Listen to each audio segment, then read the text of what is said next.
sampai dengan kapan kira-kira ya? Maksudnya kan sampai dengan saat ini terakhir saya baca beritanya belum ada langkah pasti dari pemerintah Nepal mengatasi hal ini. Cuman kayak woro-woro ya, jangan dilanjutin, jangan ini, jangan itu, which is nggak berdampak apapun gitu. Berbeda dengan pemerintahan kita ketika dikasih 17+8 di tanggal 5 September sudah ada respon gitu. Saya tidak bisa bilang kejelasan gitu ya, respon gitu. Nah ini kan belum ada. Apakah eskalasi ini masih mungkin terjadi dan sebesar apa ini bisa berdampak ke perekonomian mereka? Karena perekonomian mereka kan juga bukan negara yang berkembang banget dan kaya banget gitu kan. Kalau memang kita lihat dari datanya KBRI ya sebenarnya situasi sudah mulai kondusif ya.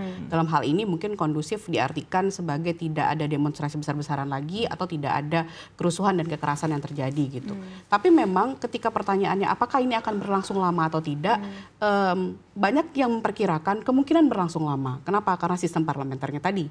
Mengapa? Saat ini saja partai-partai yang oposisi di sana sudah mulai berlomba-lomba untuk memberikan nama siapa pemimpinnya. Padahal yang diharapkan adalah muncul satu orang yang bisa mempersatukan satu sama lain. Kalau kita lihat case di Bangladesh, itu kan Bangladesh juga sempat chaos kemarin, sempat ada tempat ada pergulingan kekuasaan, tapi kan akhirnya ada muncul Muhammad Yunus yang memang diakui dunia dan bisa mempersatukan semuanya, setidaknya untuk sementara ini gitu kan. Yang diharapkan juga itu terjadi di Nepal.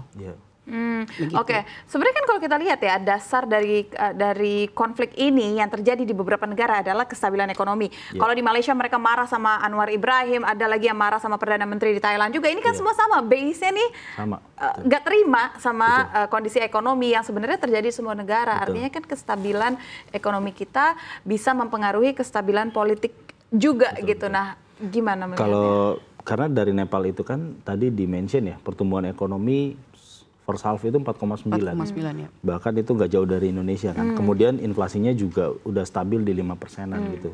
Sebelumnya bisa sampai 7,5% lebih. Jadi cuman ya itu mereka merasa bahwa itu semua hanya kosmetik ya, hanya cuma data-data aja gitu. Dan yang unik sebenarnya tadi nyambung soal tokoh ya, di Nepal ini memang nggak ada tokoh gitu. Jadi ketika satu tokoh ditangkap gitu, aktivis gitu, itu nggak akan berpengaruh banyak karena narasi yang terbangun adalah situasi sulit, harga pangan mahal, pekerjaan sulit gitu. Jadi yang menurut saya perlu dicermati adalah himbauan Sekjen PBB ya untuk membentuk pemerintahan sementara. Ini butuh kedewasaan juga sih dari teman-teman oposisi di sana gitu. Apakah mereka bersedia gitu untuk segera menyelenggarakan pemilihan jadi terpilih entah itu Perdana Menteri sementara atau Presiden sementara agar pemerintahannya berjalan dan kehidupan masyarakat kembali lagi gitu. Karena yang terjadi di beberapa negara kan cepat ya, ketika ada presiden turun, PM turun itu langsung ada pemerintahan baru gitu. Cuman kalau yang ini ya beberapa analis mungkin bilang ya bahwa ini bisa berlangsung lama. Itu yang sebenarnya kita khawatirkan juga karena efeknya itu pasti bisa sampai ke tetangga-tetangganya Nepal juga gitu kan. Sebenarnya pemerintahan sementara ini akan seperti apa sih bentuknya? Maksudnya hanya sesaat aja gitu kan sampai kondisi tenang atau tadi kan Mas Iqbal sempat bilang ada pemilihan lagi karena kan masih ada beberapa pejabat yang memegang posisinya, katakanlah ketua MA di sana gitu kan, itu kan masih ada, kenapa nggak dipakai yang ada aja gitu daripada kita pusing-pusing ke oposisi gitu kan.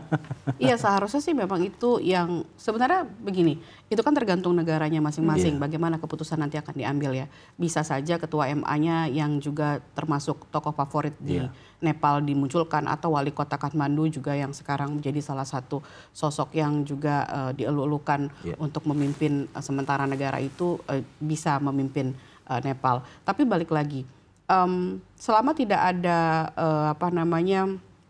tidak ada persatuan, tidak ada gerak cepat dari siapapun yang mau menyatukan negara itu ya otomatically masalah akan muncul semakin lama gitu. Dan satu hal yang harus digarisbawahi adalah soal tenaga kerja tadi, bagaimana Nepal itu tidak bergantung lagi pada remitansi, tidak bergantung lagi pada sektor informal yang mendominasi 83% perekonomiannya. Kalau 83% perekonomian didominasi oleh tenaga kerja sektor informal, berarti kan yang formalnya itu benar-benar cuma sekitar berapa persen, kecil banget gitu. Kecil sekali. Jadi memang sulit berarti mendapat pekerjaan di dalam negeri. Wajarlah kalau orang-orang akhirnya keluar negeri, cari uang di sana, baru kirim uang ke dalam negeri. Seperti itu. Dan akhirnya ketika muncul yang namanya penutupan media sosial, orang-orang yang di dalam negeri yang biasa berhubungan dengan keluarganya di luar negeri, yang biasa ngirim uang ini bahkan nggak bisa, WhatsApp pun sulit, ya ujung-ujungnya orang marah dong lah, kita mau makan gimana, mau makan pakai apa. Sebenarnya sekecil itu sebenarnya ya masalahnya, maksudnya bukan kecil ya, maksudnya sesederhana itu, tapi jadinya chaosnya ke mana-mana. Ya kan gitu. karena ada korupsi juga di sana. Tingkat korupsinya Nepal itu kan tingkatnya tuh kalau nggak salah di angka 107 dari 180 negara.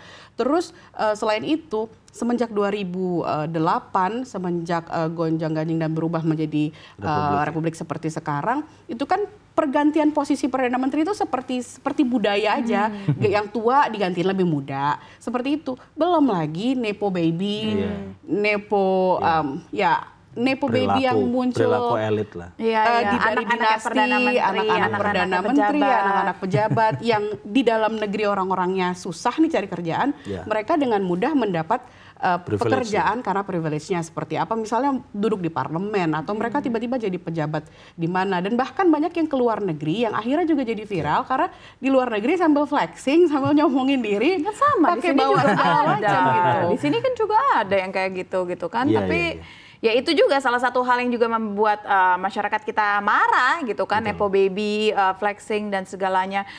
Tapi kalau misalkan kita bandingkan dengan Indonesia ya, ini kan kekuatan Gen Z nih yang bersuara, kekuatan Gen Z yang paling banyak demo, begitu juga dengan di Nepal. Apa yang bisa dilihat dari Gen Z yang akhirnya bergerak saat ini? Kalau saya melihat lebih ke arah Gen Z ini kuat di narasi ya. Memang kalau untuk tokoh, mungkin kita ingat ketika 97, 98 itu kan tokohnya jelas kan. Ketika itu ada Pak Amin Rais, Ibu Mega, terus kemudian juga ada Sri Sultan. Individual tokoh lah ya gitu. Bahkan waktu itu ada almarhum Presiden Gus Dur juga ketika itu. Itulah mereka lah 4 tokoh yang menjadi simbol gitu. Tapi kalau kita cek yang kemarin itu kan sebenarnya tokohnya banyak gitu. Jadi misalkan salah satu ada yang ditangkap atau dikriminalisasi, itu yang belain banyak. Iya, yang belain banyak dan narasi itu tetap jalan terus gitu. Dan yang membedakan adalah menurut saya sekarang itu penggunaan media sosialnya sangat cerdas ya. Jadi akhirnya masyarakat menengah yang teredukasi juga semakin banyak. Sementara kita tahu justru isu di kelas menengah ini yang selalu, mungkin beberapa kali ya, Safinas juga pasti sudah membahas dengan beberapa narasumber, adalah penurunan kelas menengah yang mana mereka juga sebagian besar bekerja di informal. Itu yang jadi concern kan sebenarnya. Dan bagaimana ketika mereka terkena PHK, untuk mendapat pekerjaan lagi itu sesuatu yang sulit gitu. Ini menurut saya kita beruntung dalam artian ketika 98, 97 itu kan ada 2 faktor ya, krisis ekonomi dan juga krisis pangan. Karena waktu itu ada El Nino.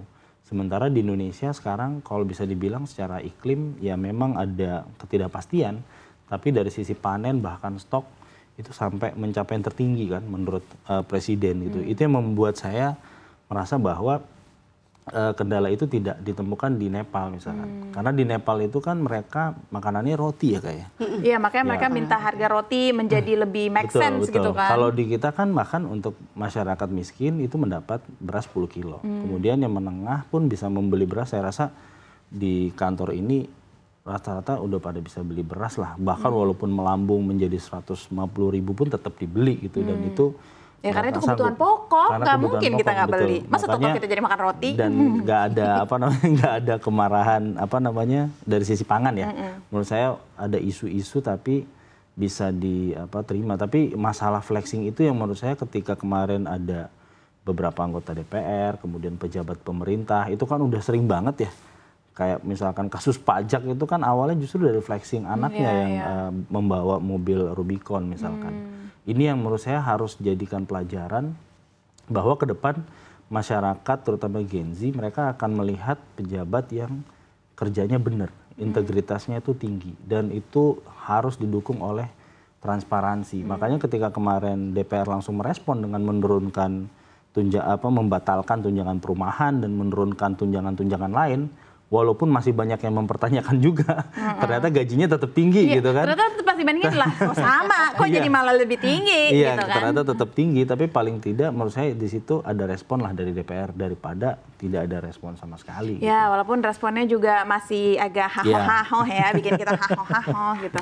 Oke, mungkin terakhir untuk menutup Mbak Sefty, jadi dari apa yang terjadi di Nepal, apa yang bisa kita pelajari, dan tentunya ya kita harus membuat narasi positif bahwa ini bukan terinspirasi dari Indonesia tidak mirip dari sana, karena kalau ini terjadi di Indonesia, kita nggak akan siap, kita nggak akan ready. Ini terlalu parah, jadi kita harus gaungkan narasi positif itu gitu, karena kita dimirip-miripin nih gitu kan. Gimana Mbak?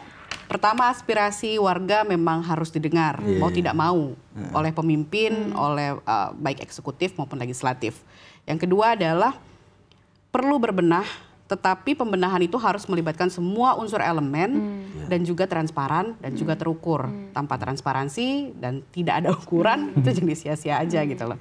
Dan yang ketiga adalah jangan buat media sosial sebagai musuh. Seharusnya pemerintah menjadikan media sosial itu ini mengambil sampel dari Nepal ya. Membuat media sosial justru merangkul orang-orang di dalam media sosial itu, jadi untuk menemukan solusi, untuk menemukan kesimpulan bersama, untuk menemukan jawaban bersama itu sih. Iya, dan melihat apa sebenarnya menjadi tuntutan, sebenarnya paling gampang ya merangkum dari itu semua. Karena kan di Nepal ketika ditutup semua orang pada marah kan. Iya, jadinya ya suara di lapangan gak didengar, suara di sosial media juga nggak bisa disampaikan gitu.